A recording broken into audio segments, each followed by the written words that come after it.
Oh, hi there. I was just editing one of my podcasts here. I'm Dylan James Weaver, but you can call me Dylan, and this is the Wad Fam Chalk Pod. Hey, let's see how this thing sounds. Hold in! Okay, so it needs a little more work, but that's the exciting part, because you never know what you'll discover along the way. Oh, don't take my word for it, though. You can find out for yourself when you listen to today's Wad Fam Chalk Pod.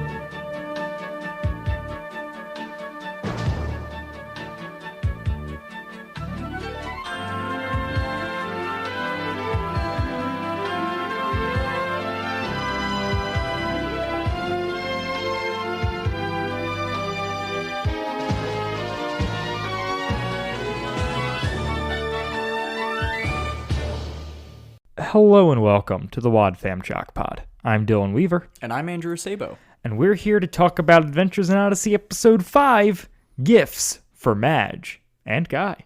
And Guy. The Who's on First bit continues. Yeah, I have that in my notes too, of just it is absolutely ridiculous that we went back-to-back episodes.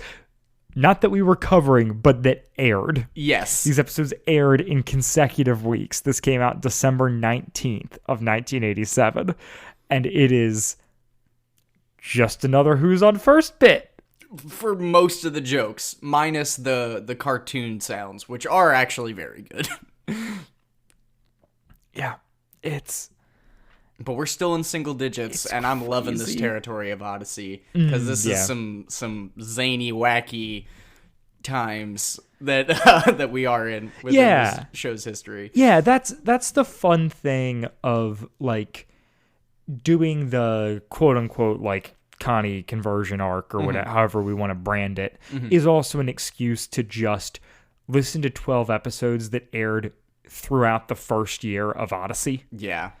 And so it's like a very specific era and fun in that regard, even if like an episode like this is like barely a Connie episode. Oh, yeah, no. I mean, how does this play into her conversion at all? Yeah, I mean, right. It's I guess it's when she hears the story of Jesus' birth, probably for maybe the first time. Yeah, possibly. But yeah, so it's December 19th, 1987 is the air date for it. And then, like the previous episode, it is written and directed by Phil Lawler and Steve Harris as a duo. And yeah, it's, I don't know, it's Odyssey. I don't know what you want from it. Cast wise, we've got our normal people. Joan Gerber comes in as Ethel. We talk about Joan Gerber frequently, but as a review for Andrew and those listening, I appreciate it. She voiced the supercomputer Mabel. Oh, yes. She voiced Mrs. Erskine and Vivian Birch. Interesting. The wig lady from Pokenberry. Oh, interesting.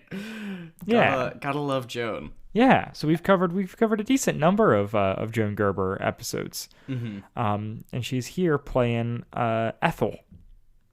Yeah, the fun thing about this era of the show, at least in cast wise, they do a lot of double dipping with the same actors playing multiple roles within the episode, which is fun, and I mean it does show a little bit, you know, in their performances on certain occasions, and we'll get into it, but oh yeah, we will. It is unique, especially compared to current Odyssey, in the way that they just kind of accept the fact that we are going to have multiple people voiced by the same person within an episode, like next to each other. Yep. It gives kind of like a more amateur play thing rather than a polished Broadway production. All right, so with all of that out of the way up top, I think it's promo time. Promo time. On the next adventure in Odyssey. Madge and Guy, they were a young couple, very much in love, but poor. Pop cropped my top and gave me $20 for it, and that's what I used to buy your present. Wit explains what makes giving or getting really special. It's beautiful. Oh, Guy, you big lug. Oh, shucks. I love you. Don't miss this unusual adventure in Odyssey.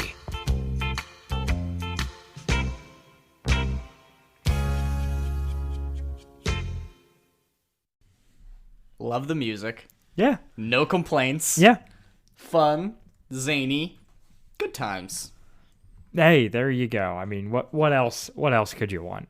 From Fun, the first album of zany, Adventures in Odyssey. Good times. Yeah.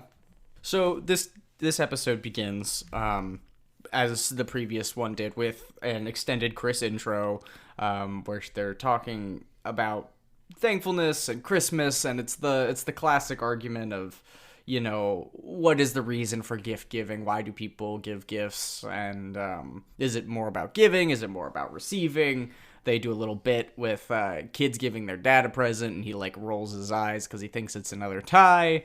And then it opens up and it's a giant inflatable raft. That was an interesting choice, but it did get me. Yeah. Yeah. No, that's fair. This is an episode that is seared in my mind. Okay. Because it was on the Christmas Classics album, which I famously owned. Mm-hmm. And yeah, I know the beats of it very well. I've definitely listened to this one in an exceptional amount. Especially compared to like the first 5 albums of Odyssey, where I really have only heard the ones that I owned a bunch of times. Sure. Well, and this would have been on your album. Like, this is on the first album. Which No, I didn't have the first one. Why did I think you had the first album? No, I had the second one. You had the second album? Mm-hmm. Okay. My bad. I take it all back. Andrew never owned this one. 4 years of podcasting. Goodness. Yep, I'm so sorry. Think you man. know my collection by now. Oh, please. Lord, please forgive me for that. Take a moment in silence to remember Dylan's salvation has been lost. Yeah. So, yeah, the after that wild Chris skit at the beginning, we then get her spouting off about genealogies for no reason. Yeah, completely unrelated, which is somewhat loosely tied in at the end, but No, not it is really. not. Nope. But like there is a thing, like we covered it last episode too, in these early things where they're like, we need to have like trivia that we say up top and then the kids get at the end. Oh, yeah. Like they do bookend, because the last one was like, who is Paul? Mm-hmm.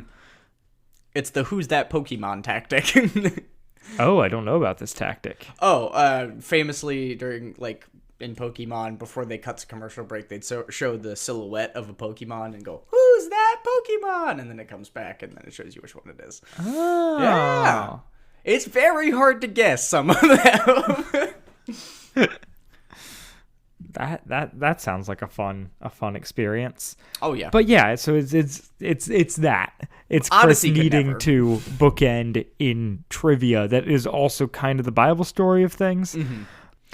So the episode itself then, after this intro, after the trivia section, begins with Whit, Connie, Tom, and Officer Harley moving in the tree. Yep. It's the original 4 of Odyssey, like its founding fathers and Connie. Yep. 3 unfortunately dead men and Katie Lee. We love to see it. And even Whit says it when they're bringing in the tree. He goes, all right, men. And I'm like, isn't Connie there? Yeah. Yeah, they're bringing in the Christmas tree, and it's got all of the ambiance of early Whit's End with very loud footsteps on the floor. Yeah, and then obviously Tom is... Once again, no bell? No bell. Oh, yeah.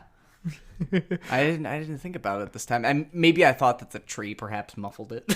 Right, or that the tree was already in the thing and they were just moving around inside. That was we my don't know thought. for sure. I thought, the door was already partially open and yeah, perhaps. TV show we see them walking in.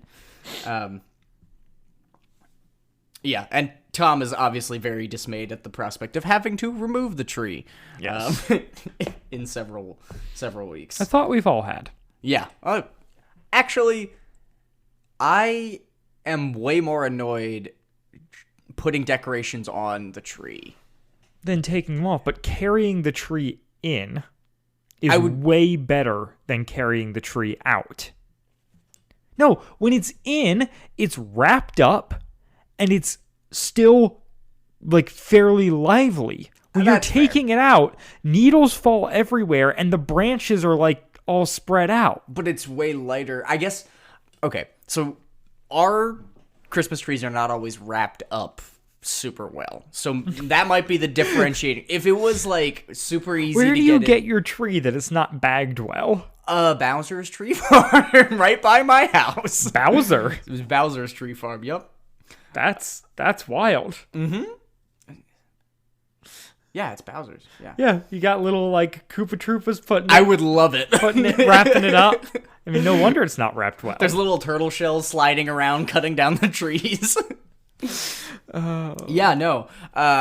But it's always lighter to take it out because there are less needles. And my family, being much like me, waits till 5 days past the last minute to do it. And so there's a lot of needles on the ground, so it's way lighter. And you don't care about messing up the branches or anything like that. And most of the time, the bag, there's like a bag underneath it, so you can just zip it up and take it out. Like, you can get a bag that goes underneath the tree and underneath... Like it's like the tree skirt, but then it's also a bag? Yeah. So when you take the tree out of its, like, holder or whatever, there's already a bag, and you just slide it up, and it goes out really easily that way. That's wild. So, for me, it's just Andrew and I lighter. had very different tree experiences. Yeah, where did you get your trees? I don't remember the place. But we used to go to a tree farm and cut them down ourselves, and then more recently... my parents have just been like, we just go to like the greenhouse or the grocery store and we buy a tree. Yeah. Did you go to the one where you like ride on a carriage and you cut it down yourself and everything? We did cut it down ourselves, but there was no riding on a carriage. Oh, there was one. There was like walking for hours around this tree farm to find the tree. I feel like every excursion I had as a child, my sense memory is just so much walking for so long. Yeah. Yeah. And I'm like, I don't know if that's just like dumb kid perception or what. I think that wouldn't surprise me because my perception is shockingly little amount done and shockingly few trees looked at and just a lot of talking. So I think that is probably accurate for me. I'm staring at the wiki here. And I just had yet another revelation in the same vein that we've been talking about. But the current artwork for album 1, since they last redid it, has more than one pizza on it. Oh, yeah. Yeah, no, it's a whole thing. The continuing saga of us making fun of Wits End having pizza and then finding out that that's literally established from episode 1. It's also now on album 1. It is the artwork. And they go to, pretty explicit lengths to show that it is pizza. Yeah. So look, all this is just a lesson in the fallibility of podcast hosts. Mm-hmm. Yep. Don't listen to us. I mean, listen to us, but don't believe us. Yeah. All right. So after they set up the tree, there is a conflict between two children. Are their names given? They are Phil and Lisa. Oh, yes. Because I know there are people in my life named Phil and Lisa who are a couple, and so that stuck out to me. Oh, okay. Yeah, literally in my notes I have Lisa and question mark. And they're arguing about giving gifts and it well, comes before back up. that, they all get tall cups of eggnog. That's true. They do. Unspiked. I know. Yeah, that's not even real eggnog at that point. Yeah. It's disappointing. It really is. I mean, I'm pro eggnog in all of its forms. Like, have you ever had eggnog ice cream? I've maybe had a sip of eggnog once. Without anything in it? No, just like period. Like that. What? That is my only eggnog experience. Have we talked about this before? I don't think so. Okay, I didn't grow up with eggnog. Not an eggnogger. I don't know. Maybe I need to change that. Maybe next year we do an eggnog episode. We should. We could do. We can do it with our Wad Fam Chalk pod or sod. Oh, I confused the two. Yeah. A drink special. Oh yeah. So then you're right. The situation is that Phil and Lisa are trying to buy something for their friend, and everything that they can afford he wouldn't like, and everything that he would like they can't afford. Yeah. Which is classic dilemma. Gotta love consumerism. It's all about. Or you don't. Maybe that's the point of the episode, Andrew. No, you don't. I'm trying my best to, well, maybe not my best, but I am trying to be less consumerist as a person. I respect focus more on production and That being said, buy our merch. Yes, please. Help me be less of a consumer by being a consumer. Yeah. So they're arguing about gift giving, and Connie interjects and defends we're more excited about receiving because receiving's just better, and it's like, well, that's not the meaning of it. It's it's more about giving. And Harley goes on a little diatribe about a platinum traffic whistle. Yes, quote, that platinum-plated baby hanging from my lips. Yep. Aged like milk. And all I've got this is... now I have a chrome job. Eggnog. It aged like eggnog. Ugh. Connie's just like, yeah, no, it's like, it's the thought that counts. And Connie's like, no, it's not. No, everyone says that. Nobody actually believes that. And then Tom chimes in. He's like, don't expect so much. True old man come in. Yeah. Connie's also like, yeah, just put it on your credit card. Yeah. That's what credit cards are for when you don't have money. Haha. Foreshadowing for Connie's future credit card debt. Yeah. Also, how's your credit card debt, Andrew? 0. Same. Don't have a credit card. Okay, I have a credit card. Never owned one. I signed up for one and never activated it.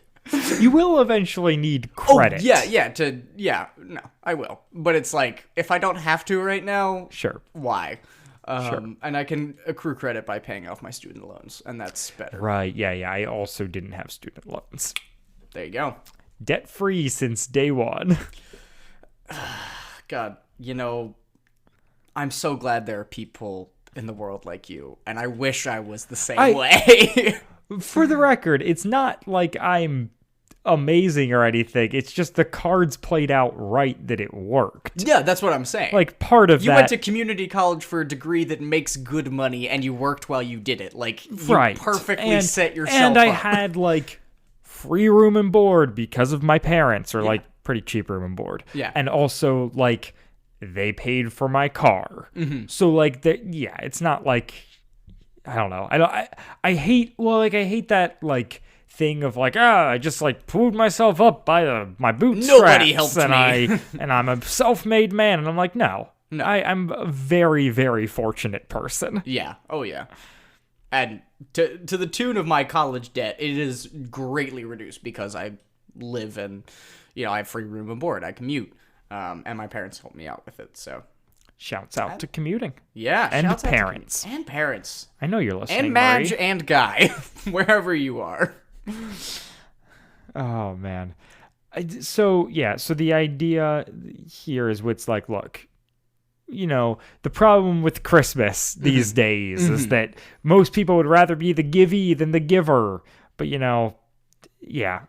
like, it's more, but the Bible says you're more blessed. It's more blessed to give than receive. And Connie's like, well, it might be more blessed to give, but it's more fun to receive. Excellent point. With any counter argument. I mean, once again, not to be this guy, but I get a lot of joy out of giving gifts. Oh, me too. No. My favorite thing is buying something for somebody that they would never buy for themselves, but they would want. That's what I like to do. Yeah. And that isn't to say that I don't like gifts. No. And especially like when there is heart behind it. I feel like with the give them receive narrative, whatever, you can get into things where like people are very like, nah, don't give me anything. Like it can become very like Scroogey or like I don't need more items or whatever. And I'm like, I get that, but there is in order to bless someone with giving, there has to be someone who is blessed by it being received. Yeah, exactly. And gifts are like a love language, and you have to cater that method to what would make them feel most loved. And, I think obviously the commercial whatever of just, we'll spend the most money and they'll be the happiest. Right. Give attitude. people a gift so that you've given them something and then they will give you something sucks. Yeah. But like the idea of like that's a big thing. Like family, there's gift obligation there, and I'm totally comfortable with that. But like with my friends, it's very much a thing of like, if I have something that I want to get someone, then I'm gonna do it. Yeah. And if I don't, I'm not gonna feel an obligation. I've been tossing it back and forth between my head whether you or Nathan is going to stop making sense by the Talking Heads because it's a live vinyl. But one of you's getting it for Christmas this year, so. Okay. Wow, foreshadowing. Yeah.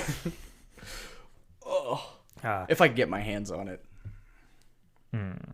So this then launches into telling the story of Madge and Guy. Mm-hmm. And I think the closest thing we have to this format-wise elsewhere in the show is the Connie and Joanne telling the story of Noah. Like, as far as the stuff we've covered, they do this sort of thing from time to time, or even like Bernard and episodes that we've covered with Drew. Like, there is this like eccentric storytelling. Yeah, it's weird. Actually, reading from the complete guide for a bit here, Phil Lawler writing, talking about like this being the first episode that really stretched them creatively, that they used, like that they were taking a classic story and adapting it with like offbeat humor to teach this lesson. And emphasis on offbeat. Right. It is for sure offbeat. I didn't realize how direct an adaptation it is of the original story until I was reading about it today. Like, because this kind of trope of a story is fairly common. Yeah, I don't know. It's Odyssey doing this weird like comic, like we are half in the story, half out of the story, and like are really gonna blur that line. Yeah. And have like third-party voice actors come in and do stuff, and it leans real hard into the comedy. But like, I like that they're stretching for it at this early thing. And I think the thing I was gonna say is because like I didn't realize the how direct an adaptation of Gifts for the Magi this was. Yeah. Because this kind of like the Gifts for the Magi trope is, or not even trope, but just like story device stuff riffing on that story is so prevalent. Yeah, especially there are Christmas stuff. Yeah, there are a million Christmas episodes of things that do this. Phineas and Ferb does one. Like everything. Mickey Mouse does it. Everyone has done like we both like sell our stuff to buy things for each other. Right, for each other, and then the things that they buy us are no longer relevant. It's just like a classic example of like comic irony. Yeah. Oh yeah. No. It serves the point that obviously the story is trying to make. But what I didn't realize is that it's literally pulling stuff. Hairbrush and the watch are the ones from the original story. No, yeah. And it's like, why not come up change with that? something? Yeah, something else. And also the lines of like the gold chain on the nail in the window, like those are all plucked from the original. Oh, okay. Yeah, that like sing-songy rhyme stuff is like, yeah. Gotcha. Yeah, that's what that's from. Oh, that's funny. Because you'll notice they say it towards the end of the story a bunch when they're talking. Like, Right, yeah, but that they'll- just seemed like, the repeat things for comedy kind of thing, or but Yeah, no, no, that's the actually rhyming. plucked Yeah, from yeah. the story. That's is really cool. funny.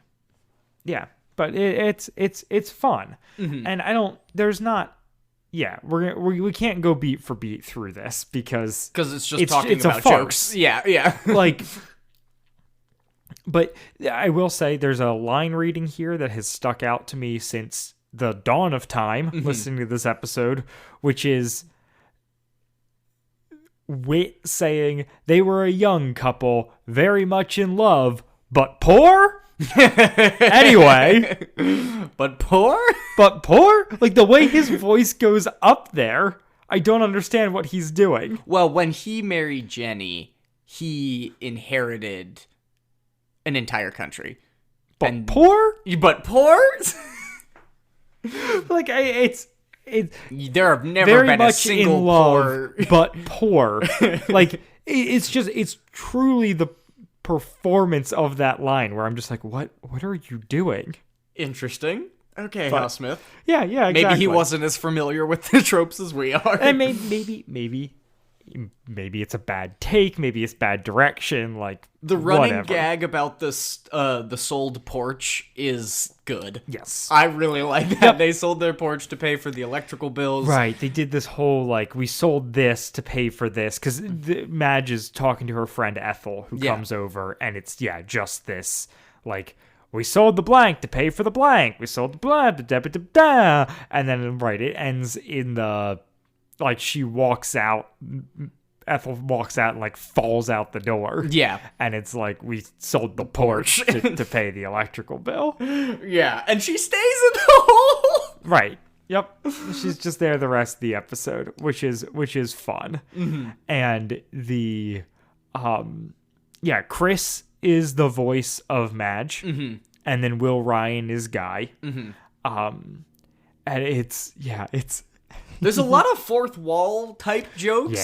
yeah, Which it's- I'm surprised so early in the show. the logistics of what is actually happening here makes no sense. Not Because at you have all. characters in the story arguing with Wit, who is the one telling the story, but he is not.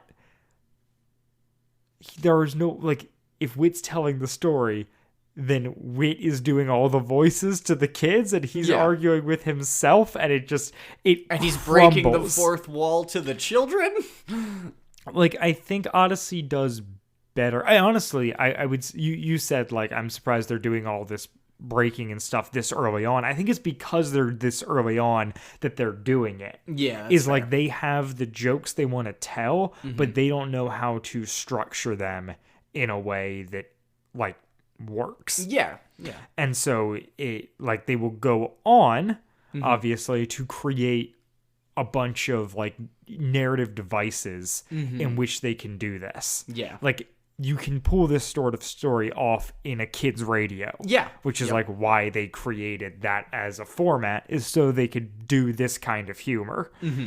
They just don't quite know how to do it right now. Yeah, in this weird pseudo storytelling environment, which it is cool, and like I definitely appreciate it. But yeah, it is interesting to see how it has refined over the course of the show. There's calling back to the promo, Pop's Top Notch Top Shop is the repeating bit. Gotta love it. And there's all of the who's on first jokes with Guy. Oh, he's Guy, my guy's Guy? Wait, what? Oh, no. Right. And it's it is weird just that's a back-to-back episodes right? thing. Also weird in this. So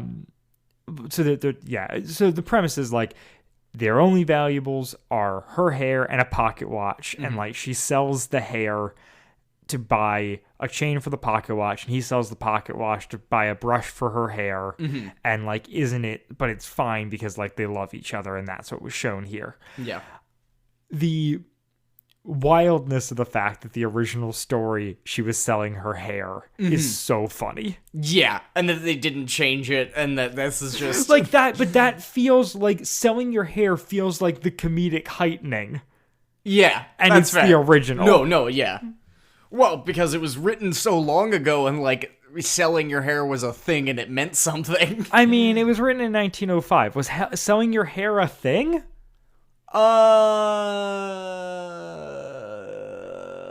I mean, hair has been a symbol of status for forever. Sure. Like, I understand, And, like, if you have... Yeah, I think... I'm thinking of Les Mis and, like, Okay. that era. people buying hair? You got Yeah, a hair yeah. dealer? Well, and it's like, if you have nothing else to offer, you sell your body or you sell your hair. Okay. Like, All right, sure. yeah. Why not? The another comic thing. So she goes to Fishbine's jewelry to get it. That is a real store in Odyssey, Yeah. They, but it's also in this fictional like story within a story, and this is its first mentioning. Yes. So they didn't have to. No. Continue to No, use they it forgot. as the place, but they did. I like it. I'm here for it. I love the happy accidents. Hapsidents. And yeah, there's She wraps the present in wallpaper, and then right. Yeah. Will Ryan thinks that the present is the wallpaper, and he's glad because it matches what they already have. Yep. There's two people at Fishbine's Jewelry for some reason. Yeah. There is the son, who is played by Will Ryan, doing a very similar voice to Guy, which is a bad call. Yeah. In my opinion. Yeah. If you need someone there, have it be Connie. Yep. You're already paying her for this episode. Like, put Katie Lee in there. Please. But no, we gotta make it Will Ryan, and then he's only in that one scene because then later she's dealing with the father, and it's like just combine those two characters, and have Walker Edmonston voice both. But who knows? And yeah, there at one point Tom the Walker Edmonston as the shop owner is like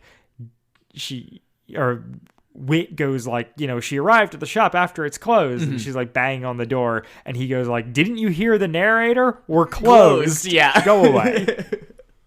Yeah, that's another one of those, the fourth wall breaks where you're like, oh, interesting. Yeah. And there's like, when Wit is talking about her racing from one place to another, they use the race car soundtrack Yes. and or Very, soundbite. very good. Is funny and Love it. comedic. It gives very much like a kind of Looney Tunes vibe. Also, all the money she has in the world is $1.87. That is once again lifted straight from the original story. Oh, okay. I didn't know that. That money amount is I appreciate their attention to detail. Not adjusted for inflation, I suppose. Nope, not. So yeah, Will Ryan doesn't recognize her at first, and there's some comedy that ensues there. And then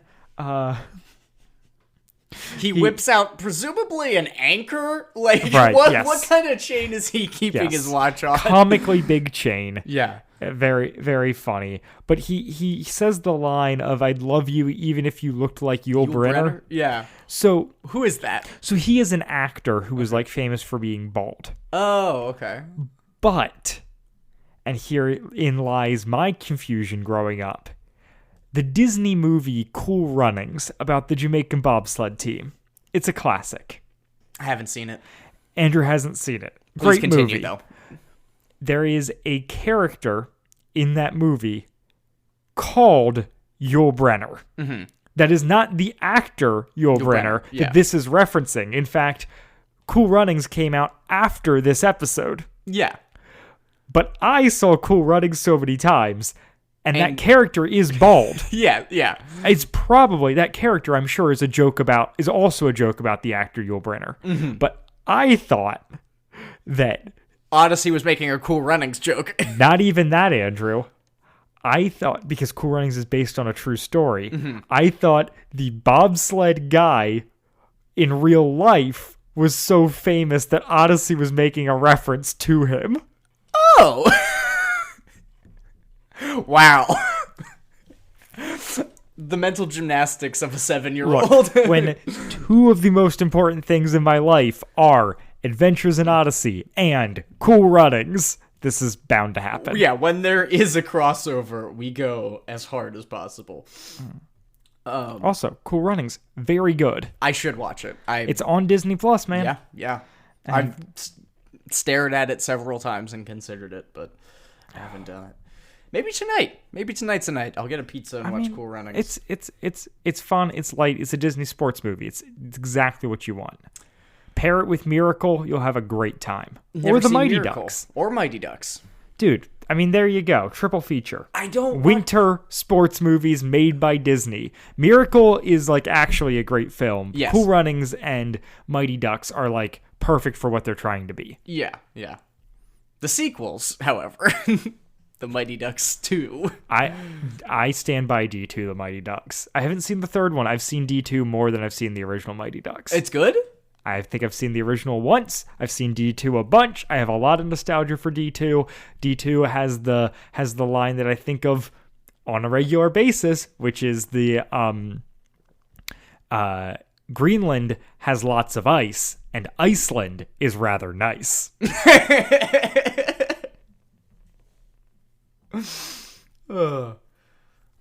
Oh man. Okay. All right. You've sold me on That's when Amelia Estevez is flirting with an Icelandic person.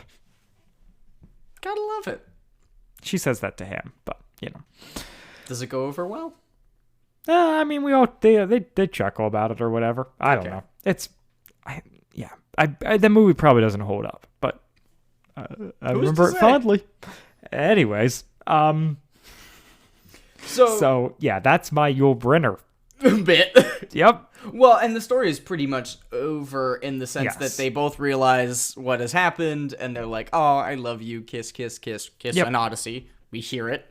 Yeah, that's true. Episode 5, we get one. Note. And Ethel is still in the ditch. Yes, Ethel is in the ditch throughout. Very funny. And yeah, then one of the kids is like, "Oh, I've heard that story at church." Mm-hmm. And I was like, "Oh, interesting. Is it that like Christian? No. that Christian or that prevalent? Like, I know it's called The Gift of the Magi, which is like a, reference to the Magi. Yeah. The wise men, as it were. But like 3 of them. Yep.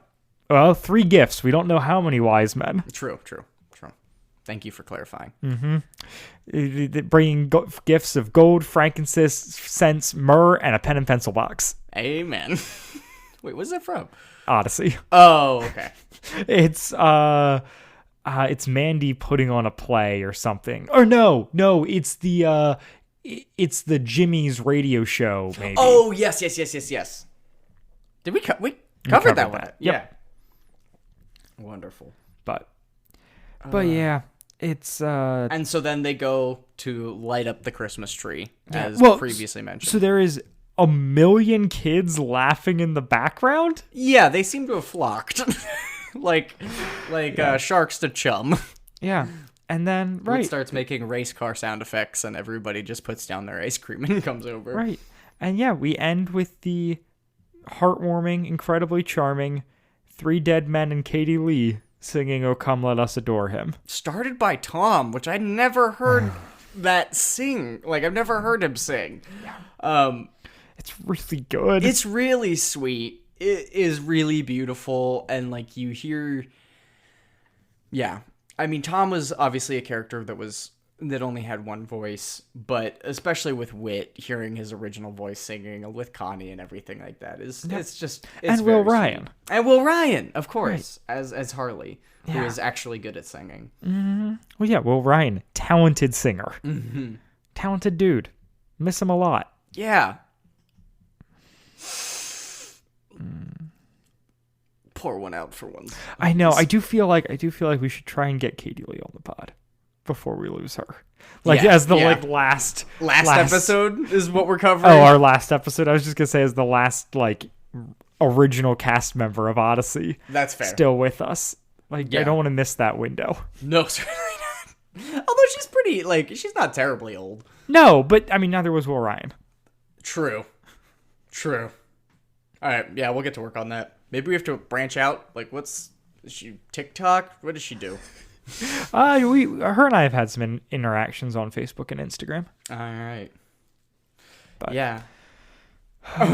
And that wonderful heartwarming moment is immediately upended by the sequel of Chris's outro talking right, of about the course. genealogies, just being like, Oh, I guess that's the other One's option. We could Joseph. get Chris. Oh, That is yeah. our other, yeah. the other OG member. I have a feeling Or she's Phil much harder. Lawler. That would be the easiest. I will not. You don't want to fight a man live on air, Andrew? I mean, if we could get him to do it in person, I would love it. I would have to. You want to fly out to Colorado Springs with me? Yeah, to get in a fist fight with Phil Lawler? Oh my lord, yeah. It'll be peaceful. I mean, I'll only swing if he swings first, but Right, yeah, Andrew and I, famously pacifists. yeah, but I wouldn't be surprised if he took a swing at me. Oh yeah. So did you know that Matthew covers Joseph's ancestors and Luke covers Mary's ancestors? I did. You know why I knew that? Because I listened to this episode a bunch as a child. Damn. I know. It's effective. It is effective. Yep. And That's it the was thing, weird. Odyssey. There are Bible verses I have memorized because of you. Yeah, and good amount of them are good. Like, Yeah. not even the problematic ones. Yeah, no, it's interesting because she goes about explaining it not by, like, what she's trying to communicate is that there's more that you can learn about the Bible by reading it more and more, right? This Sure. is what she wants. She's read this story all the time, but did you know? I noticed this. And she's doing something that's purely you can only understand better by having greater historical context. Oh, sure. Like, there's no amount of rereading the Gospel of, Luke that's gonna tell you that it's actually Mary's ancestors. Yeah, no, I mean that you make a great point, Andrew. But if you read the entire Bible enough times and memorize all the Old Testament genealogies, then maybe you could make some headway. But if you do that, Lord help you, because I've only ever read the entire Bible the one time, and I can't say that I paid attention to the genealogies very closely. Hey, that is understandable. There's grace for that, Andrew. I paid a lot closer attention in the books that I didn't like than like the genealogies. Well, there you go. Oh, man. All right. Dylan, what have we learned today? Did we learn anything? We've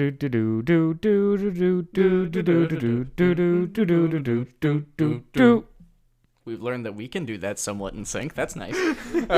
No need for a soundboard. Oh, man. We learned that me and Dylan have very different Christmas tree experiences. Different Christmas tree experiences, different eggnog experiences, Yeah. There's a disparity of and different of Cool eggnog Runnings views. experiences. Certainly. Yeah. It's a fun episode. Mm-hmm. It's just like, it's sweet. And It is it's sweet.